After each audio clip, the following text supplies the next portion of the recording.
Foto terakhir satu keluarga sebelum tewas saat kecelakaan maut bus di Probolinggo, pagi masih video call. Kecelakaan bus rombongan RS Bina Sehat Jember di Probolinggo, menyebabkan satu keluarga tewas. Sebelum tragedi kecelakaan maut itu, satu keluarga tersebut sempat berfoto dengan pose yang sama di pasir berbisik Gunung Bromo.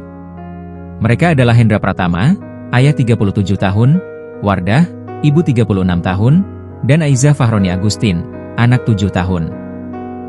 Abdul Wahab terlihat berusaha tegar saat ditemui di halaman RS Bina Sehat, Jember, Minggu, 14 September 2025. Meski terlihat tegar, air matanya sesekali jatuh saat menceritakan kabar duka yang menimpa keluarganya.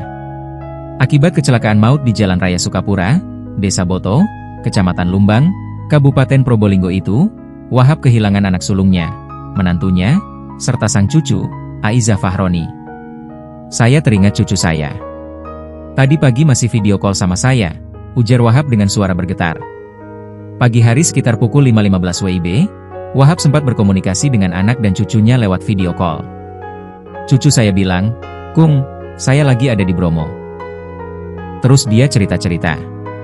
Dari situ saya baru tahu kalau anak, menantu, dan cucu saya ke Bromo," katanya.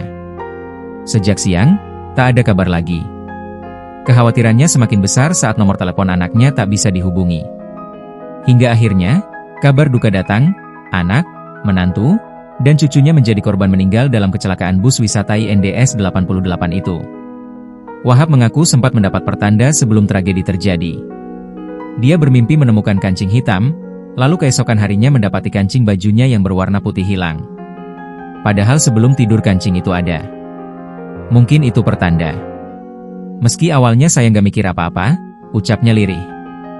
Bus wisata INDS 88 itu mengangkut rombongan pegawai RS Bina Sehat dan keluarga mereka untuk berwisata ke Gunung Bromo.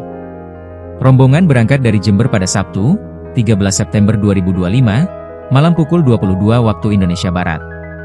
Mereka tiba di kawasan Bromo sekitar pukul 5 WIB untuk menikmati sunrise. Perjalanan pulang dijadwalkan pada pukul 12 waktu Indonesia Barat.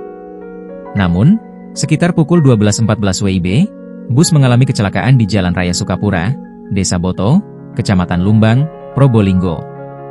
Dari total 52 penumpang, sebanyak 8 orang meninggal dunia dan 44 orang mengalami luka-luka.